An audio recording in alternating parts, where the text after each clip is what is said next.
privacy and security laws, but they're not strong enough. Whistleblower protections and incentives, in many cases, we only find out about abuses inside these tech companies when someone comes forward with their story. I was glad to see bipartisan legislation introduced on this issue, protecting AI whistleblowers in the last week. Education, I don't want to put all the burden on consumers, but the reality is this is the world we live in. We need to teach people to look out for these sorts of scams. We're part of a campaign called Pause, Take 9, which tries to train people that if they get an urgent call to action, they should pause, take 9 seconds, think about if this is real or not. And finally, I want to echo the words of Ms. Price about a lot of discussion about a moratorium on state laws policing bad uses of AI. I want to stress that this is the wrong idea. AI has tremendous, amazing potential, but as this hearing shows, it has some real potential harms as well. The states have been leaders in trying to address these harms, whether it's privacy, co-opting performers' identities, regulating self-driving cars, rooting out hidden biases, other deepfakes. AI is an incredibly powerful technology, but that does not mean it should be completely unregulated. Thank you very much, and I look forward to answering your questions. And Ms. Carlos, you're recognized for 5 minutes. Chairwoman Blackburn, Ranking Member Klobuchar, and members of the subcommittee, thank you for the opportunity to speak with you today on the important topic of the No Fakes Act and AI-generated digital replicas. My name is Susanna Carlos, and I serve as the head of music policy for YouTube. Just last month, YouTube marked the 20th anniversary of the first video ever uploaded to our platform. It's difficult to fathom how much the world and YouTube have changed in those 2 short decades. Today, we have over 2 billion active monthly members on our platform across more than 100 countries, with 500 hours of content uploaded every minute. We are proud that YouTube has transformed culture through video and built a thriving creator economy here in the United States and around the world. Our unique and industry-leading revenue-sharing model empowers our creators to take 55% of the revenue earned against ads on their content. And as a result, YouTube's creative economy has contributed more than $55 billion to the United States gross domestic product and supported more than 490,000 full-time American jobs in the last year alone.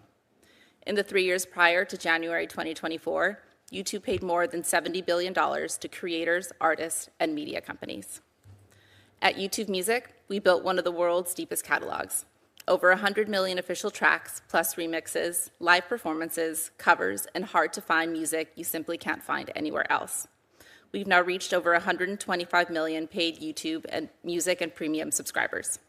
And YouTube continues to be at the forefront of handling rights management at scale, protecting the intellectual property of creators and our content partners, ensuring that they can monetize their content and keeping YouTube free for viewers around the world. In 2007, YouTube launched Content ID, a first-of-its-kind copyright management system that helps rights holders effectively manage their works.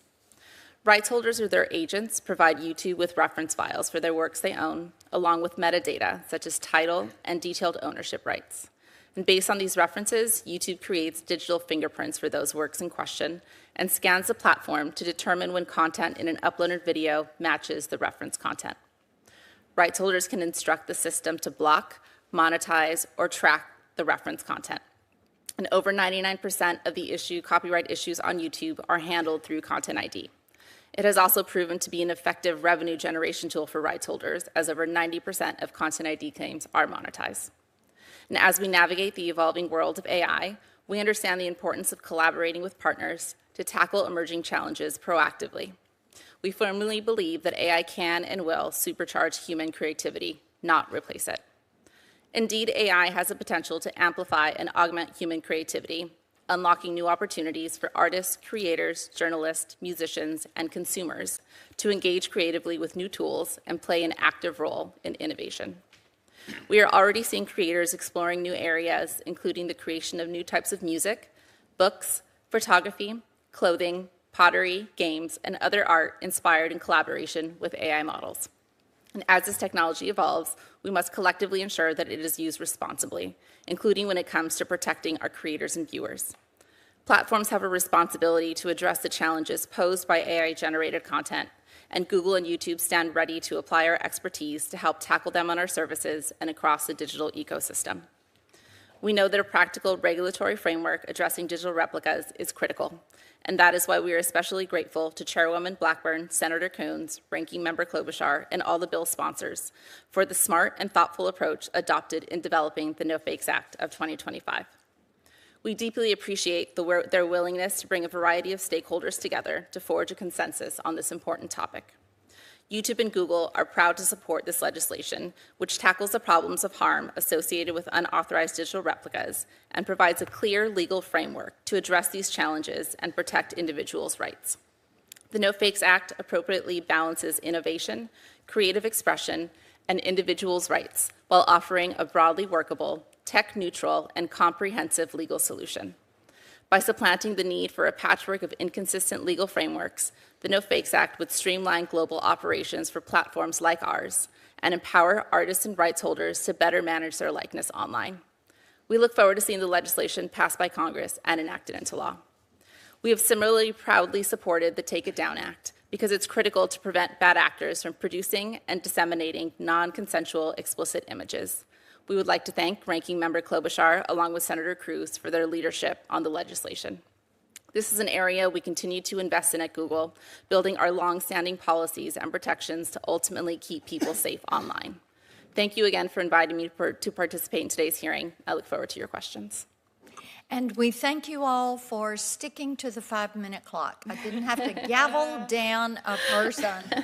These are great content creators, Amy. So there we go. I'm going to recognize myself for 5 minutes for questions. And as Senator Coons said earlier, there are going to be members coming and going because we do have a variety of hearings that are going on. Ms. McBride, I want to come to you first.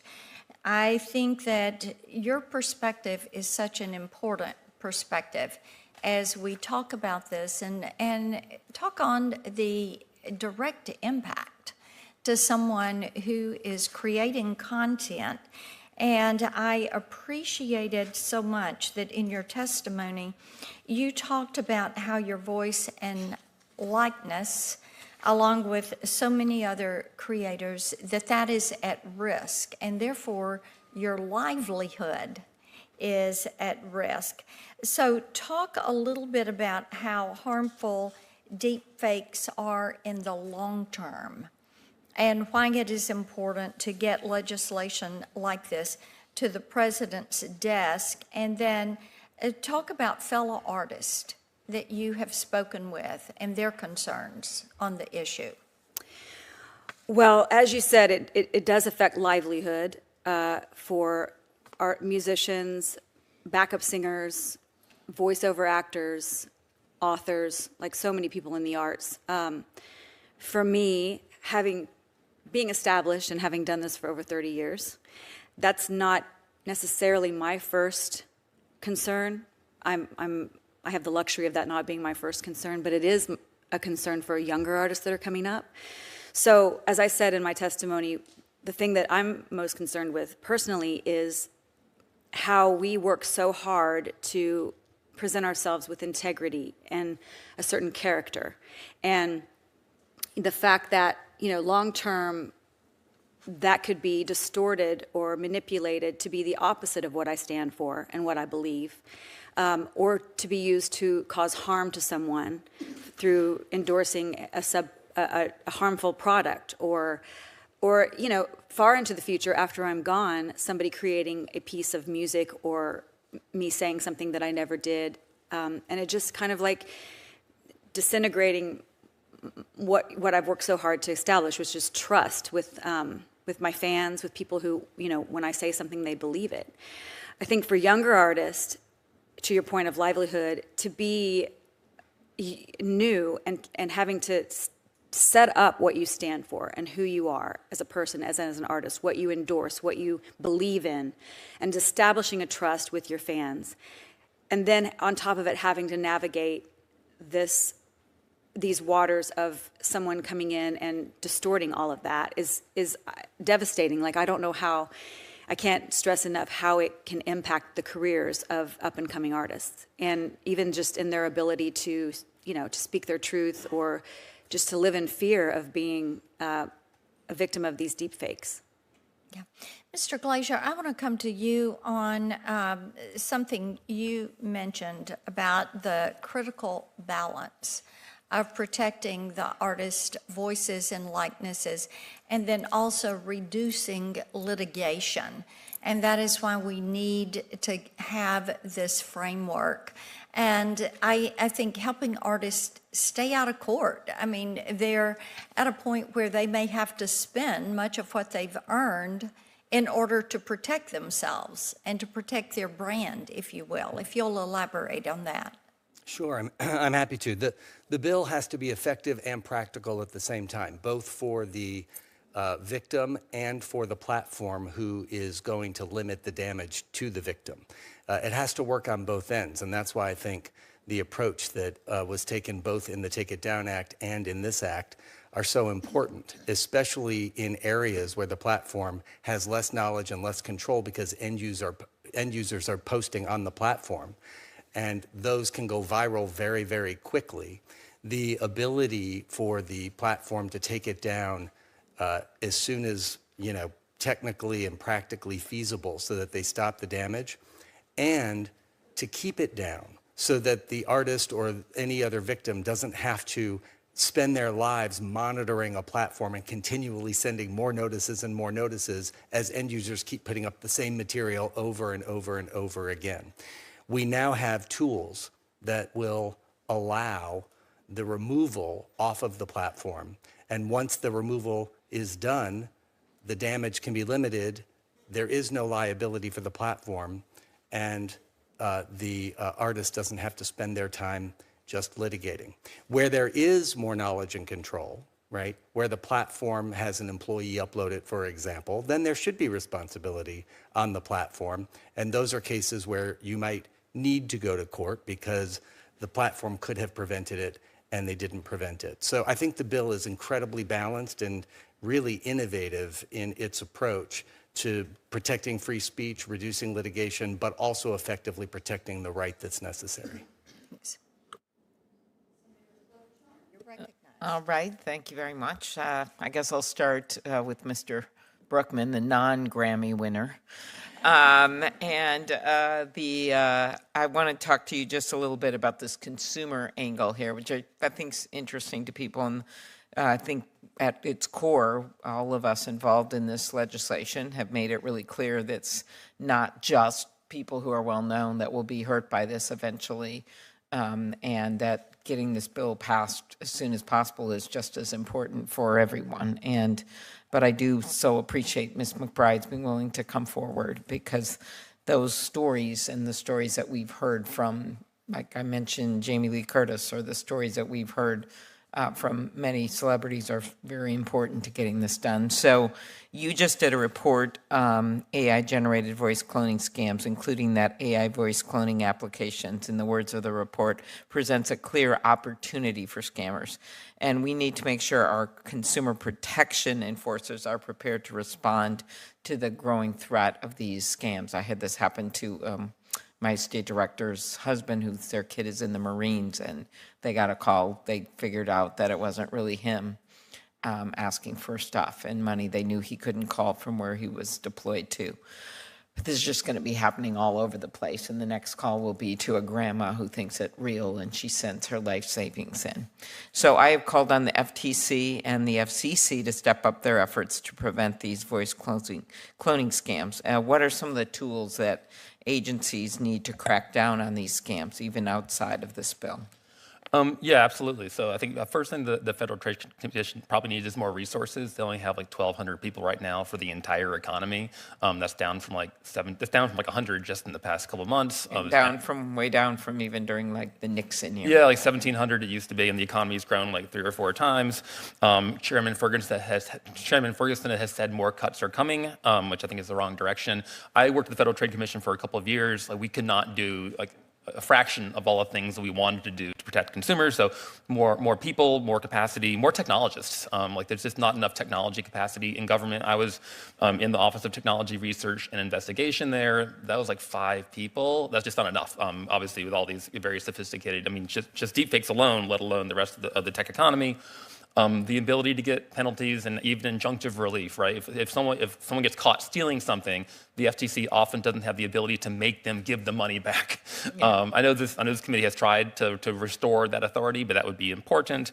And also, like, again, maybe just FTC could have rulemaking authority, but also this, I would like to see Congress consider legislative authority to address tools. Like, again, if you are offering a tool that can be used only for harm, voice impersonation, deepfake pornographic images, maybe there should be responsibilities to make sure it's not being used for harm. Okay, thank you.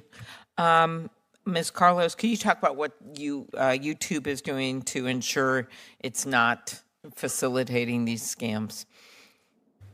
Sure, and thank you for the question, Senator. And thanks for your support for the bill. Of course.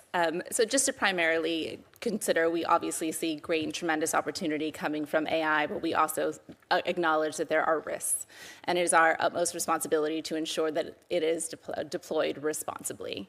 So we've taken a number of efforts to protect against unharmful content on our platform. Primarily, we have updated our privacy policies last year to ensure that all individuals can now submit a notice to YouTube when their unauthorized voice or likeness has been used on our platform. And once reviewed, if it is applicable and we've confirmed that that content should be removed, we will take it down. We've additionally implemented watermarks on our AI products. We originally began with both image and watermarks using our SynthID technology, and we've recently expanded it to also be applied to text generated from our Gemini app and web experience, and most recently as part of our VO video tool. Okay. We've also taken the additional step to become a member of C2PA, the Coalition for Content Provenance and Authenticity, and there we're serving as a steering member to work with the organization to create indicators and markings that will allow the content provenance that was created off platforms to additionally be recognized, and we're deploying those technologies across our platform. Okay, thank you. We've mentioned the Take It Down Act, and thank you for the support for that. Mr. Glazer, you talked about how this is the first federal law related to generative AI, and that it's a good first step. And could you talk about how, if we don't move on from there and we just stop and don't do anything for years, which seems to be what's been going on, what's going to happen here and why it's so important to do this? I think there's a very small window and an unusual window for Congress to get ahead of what is happening before it becomes irreparable. The Take It Down Act was an incredible model. It was done for criminal activity, cabined in, right, you wrote it. But it was a great model, but it only goes so far. But we need to use that model now, and we need to expand it carefully in a balanced way to lots of other situations, which is exactly what the No Fakes Act does. Right. And I think, we have a very limited amount of time in order to allow people and platforms to act before this gets to a point where it's so far out of the barn that instead of encouraging responsible AI development, instead we allow investment and capital to go into AI development that hurts stealing us. Things. Yes. So let's encourage investment the right way to boost great AI right. development and be first. Let's not be the folks that encourage investment in AI technologies that really harm us. Mm-hmm. And Ms. Price, you've expressed concerns about this 10-year moratorium on state rules. I'm very concerned, having spent years trying to pass some of these things, and I think that one of the ways we pass things quickly, like Mr. Glazer was talking about, is if people actually see a reason that they don't want a patchwork, they want to get it done. But if you just put a moratorium and you look at like the Elvis law coming out of Tennessee, Ms. McBride, and some of the other things that would stop all of that, could you, my last question here before we go to another round, could you talk about why you're concerned about what is right in front of us now, which is this 10-year moratorium?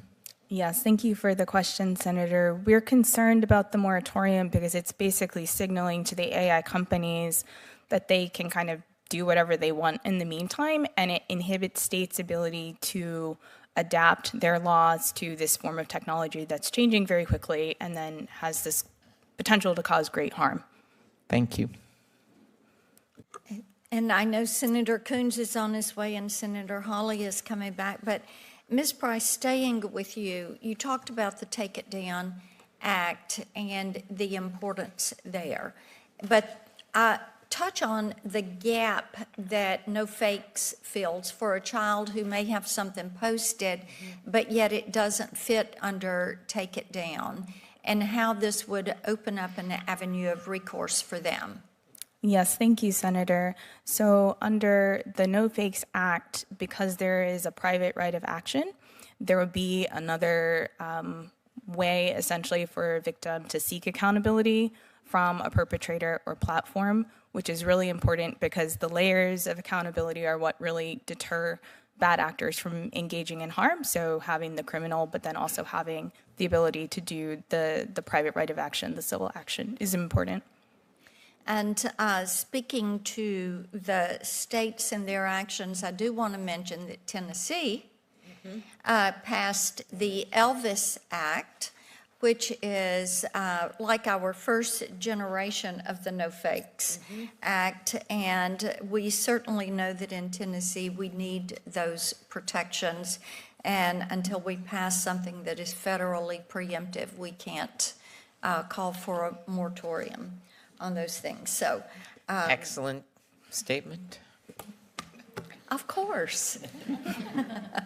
Of course. Ms. Carlos, I want to talk with you for just a minute. And we're grateful for the support that you all have talked about. And there's a provision in the bill that I know is important to your platform and many others, and that's the notification piece.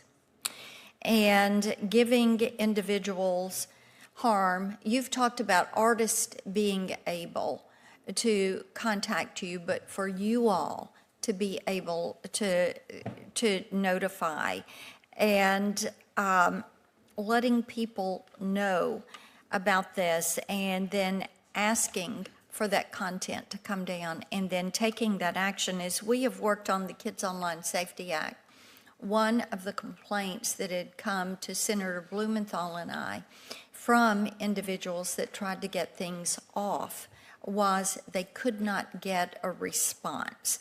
So this is something that notification is an imperative. So talk a little bit about how you're approaching notification. Thank you. Thank you for the question. Yeah, so in looking at the framework of No Fakes, again, we began with a voluntary framework on YouTube, which allows individuals to notify us when digital replica content of them is online. And this is smartly mirrored in the No Fakes Act. It empowers a user to identify content and flag it to us when they believe it should be removed for an unauthorized use of their voice or likeness. And as you mentioned, that notification is critical because it signals to us when the difference between content that is authorized and harmful fakes. And it's with that notice that we are able to review content and make an informed decision as to whether or not it should be removed. And then what is your length of time for getting it down upon receiving notification? What is your process going to be on implementation? Sure. So as a similar framework we envision as under the DMCA, where a web form would be easily available for any user, quickly filled out and then submitted to our trust and safety team, we make every effort to review every notice on a case-by-case basis and remove it as soon as possible. So are you talking hours, days? What is your framework? I don't have the exact number on the top of my head, but I do know that we try to process every notification as quickly as possible. Thank you. If you will check on that. Sure.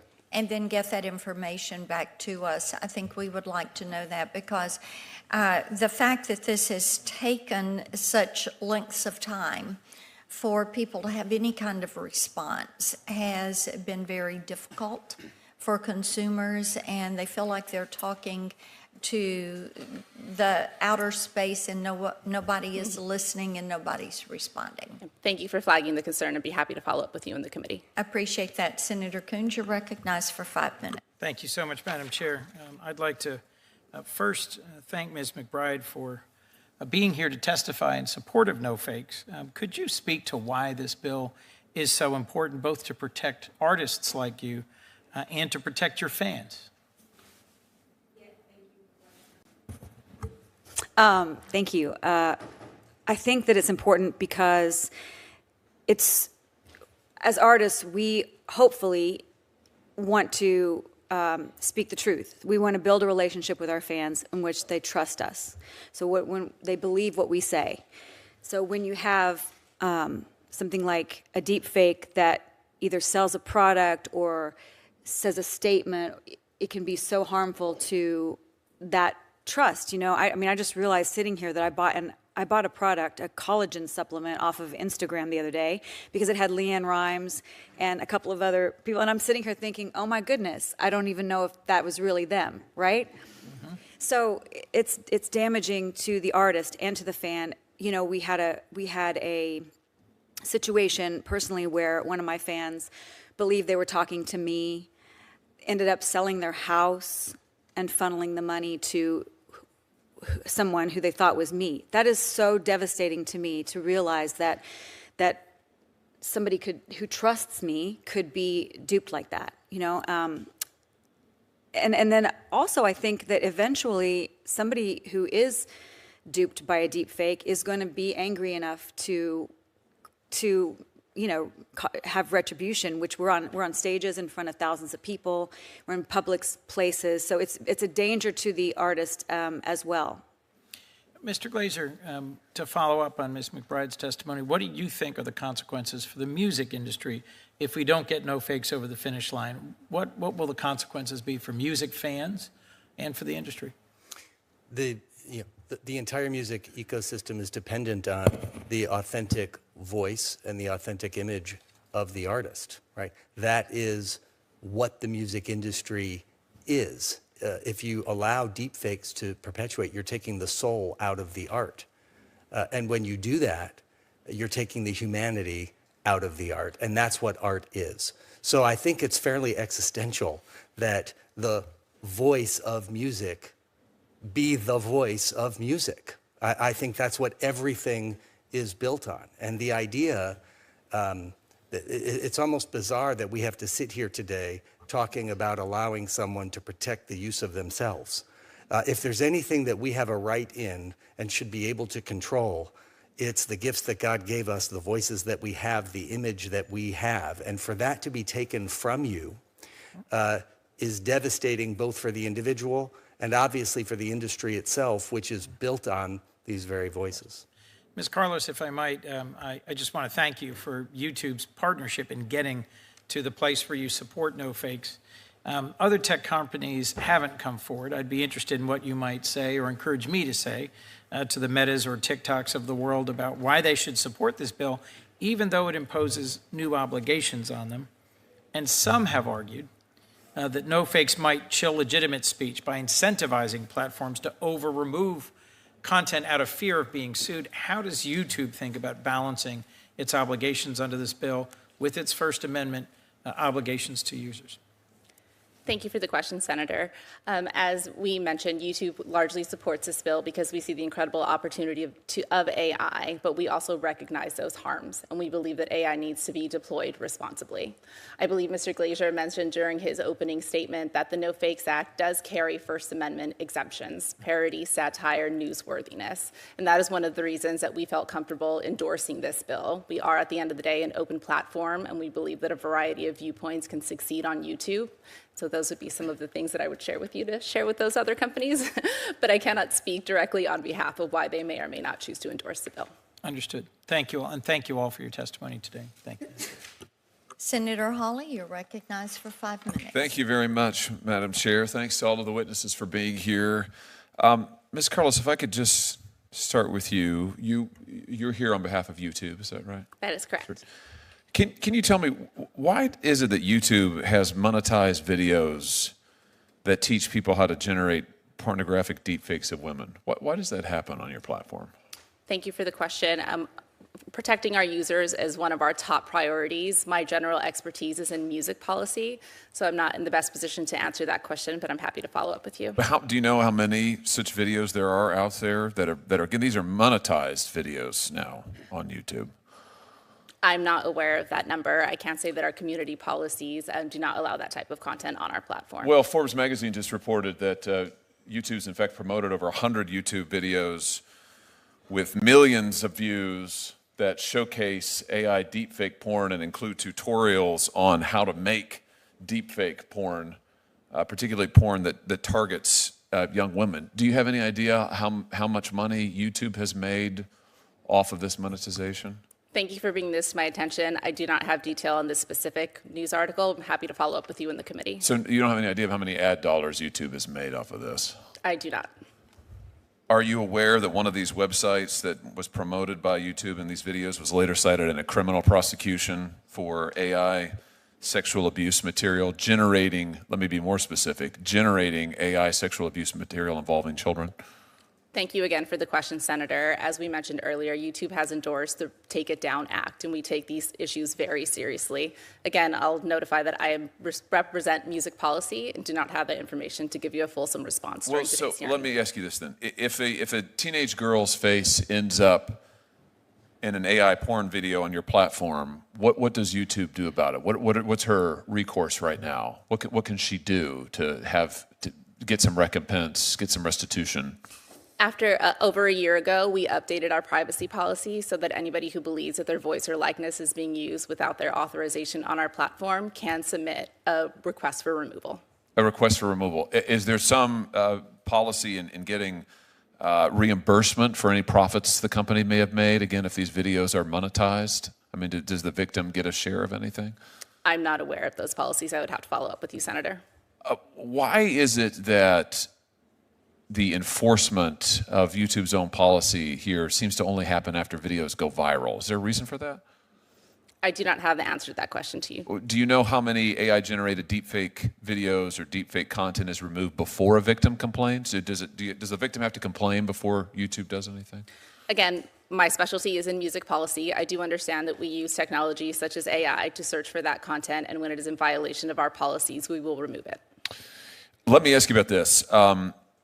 YouTube training data. Has YouTube provided data for use in Google's Gemini or other AI training programs? YouTube does provide data in Google training data in accordance with our agreements. So if an artist uploads music to YouTube, does the company use that music to train AI models? As I mentioned, we do share data in accordance with our agreements. I can't speak to the specifics of any individual agreement. Well, so how are people like Ms. McBride protected? I mean, so if you're an artist and you put any content on YouTube, does that mean that it's just free range? I mean, you can do whatever you want with it? Again, it goes down to the terms of our agreement. I will say that we have forged deep partnerships with the music industry. We came out of the gate with forming AI music principles with the music industry and are continuing to experiment with them to see how AI can best benefit their creative process. So are there privacy protections? You're telling me YouTube has in place privacy protections for artists?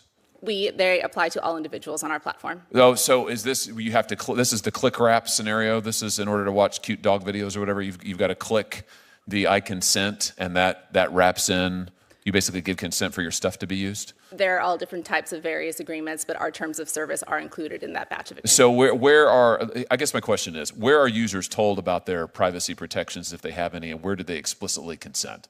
They agree to our terms of service, and we also have our privacy policy available on the web. Okay, so that's the click wrap. So in other words, if you come onto YouTube, you want to use it, you got to click through. So you click it, and there you basically agreed to allow YouTube to give your content to AI and allow them to train it without any further consent. Is that basically it? Again, we implement our policies, and in terms of our agreement are what govern what goes into our training. Well, I'm asking you the content of that agreement. So in other words, if I'm an artist and I upload something to YouTube, and yeah, sure, I've clicked the button that says, yeah, I want to be able to use YouTube. Are you telling me that I don't have any further recourse? If YouTube then goes and gives the information to AI models and systems, there's nothing further I can do? Or am I missing something? It is. If it is in accordance with our agreements, we will share that data. Yeah, that seems like a big problem to me. That seems like a huge, huge problem to me. And the fact that YouTube is monetizing these kind of videos seems like a huge, huge problem to me. I'm glad you're here today. I wish there were more tech companies here today. But we've got to do more. I mean, YouTube, I'm sure, is making billions of dollars off of this. The people who are losing are the artists and the creators and the teenagers whose lives are upended. We've got to give individuals powerful, enforceable rights in their images, in their property, in their lives back again, or this is just never going to stop. Thank you, Madam Chair. Thank you, and that is the reason we have the No Fakes bill, and we are trying to push it across the finish line. I would like to offer a second round. Senator Klobuchar, do you have additional questions? Very, very short. I know that Senator Coons has asked some of my questions about just people's personal experience with this. I guess I'd ask you, Mr. Glazer, I'm not sure you were asked about this. Do you agree that using copyrighted materials to create copycat content undermines the value of the music created by artists and could chill creation of new art? Absolutely. If you are able to copy copyrighted material for any purpose without consent, you're basically allowing the person who's copying to make the money and to do with it what they want, but not the creator who's supposed to actually control it and who made it to be compensated for it and to control its exploitation. It's the very opposite of what the Constitution calls for in creating intellectual property. Very good. One last question. Just last one. On the consumer education issue that was raised, thank you. I'm sure you all care about it, but Mr. Brookman, so while we should not place the burden solely on consumers to protect themselves from AI scams, I don't think that's going to work very well. What steps should Congress take to help educate consumers when it comes to AI literacy and the like? I think it's something we could have some agreement on. So.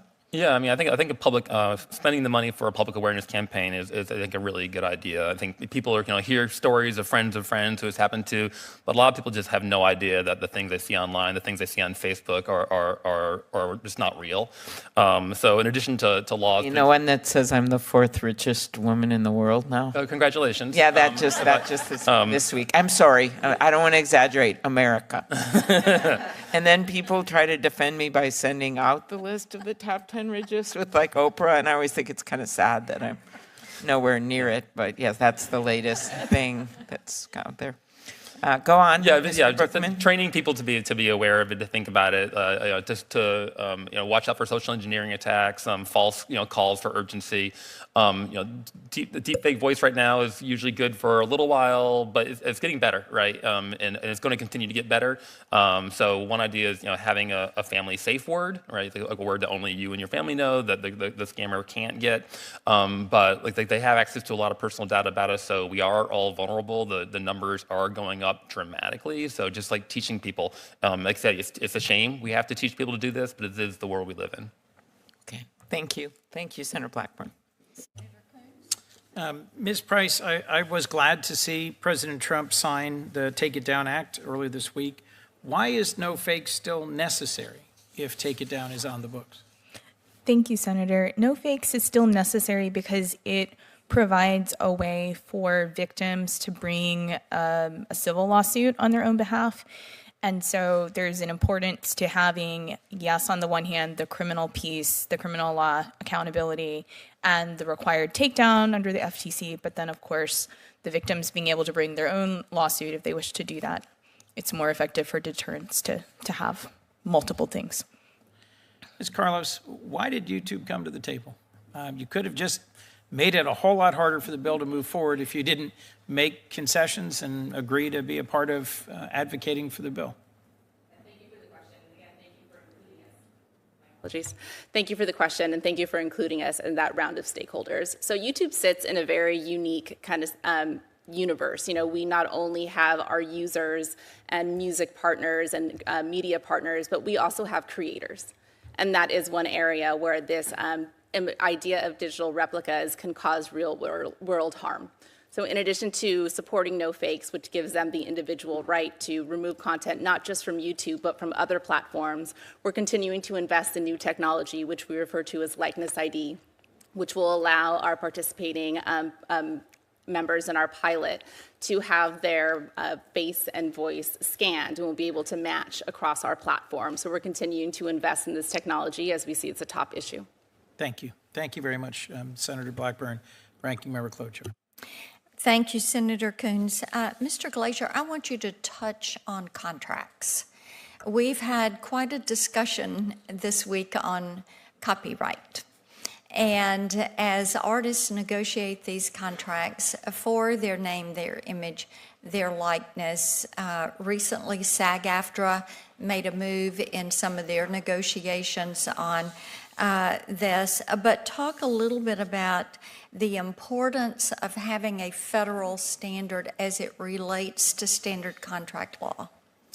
Yeah, this goes to the very essence of consent for the artist. And so not only does the No Fakes Act give control and consent to the individual about the use of their voice and the use of their likeness, it also imposes some guardrails around what those, the length of those contracts, what those contracts mean when the person is alive, what that person means after the person passes. And it also has special provisions that protect minors who might enter into contracts that includes parents and guardians and also court authority. So it does a very good job of preventing abuse while giving the power to the individual whose voice is at stake and whose image is at stake in being able to license it. Thank you so much. Ms. Price, I want you to submit to us, you can do this in writing. When we look at the physical world and the statutes that exist for protecting individuals from some of the harms that you've listed today, and the importance of Take It Down and the importance of No Fakes, but we don't have all of those criminal statutes that transfer to the virtual space. And I would like for you to give me a summary of your thoughts on that. Your testimony is expansive and helpful. As I said, we've submitted that whole testimony. Mr. Brookman, we've submitted your entire testimony also, and we thank you for that. But I would like to have just a little bit more from you on that issue of those protections. As we've talked about No Fakes and the Copied Act and COSA, we talk often about this difference, and you touched on it, and I'd like to have something more expansive. With that, we have no further members present and no further questions. I will remind you all that members have 5 days to submit questions for the record, and then you're going to have 10 days to return those answers to us. I thank you all. Our witnesses have been wonderful today. We appreciate your testimony for the record. And with that, the hearing is adjourned.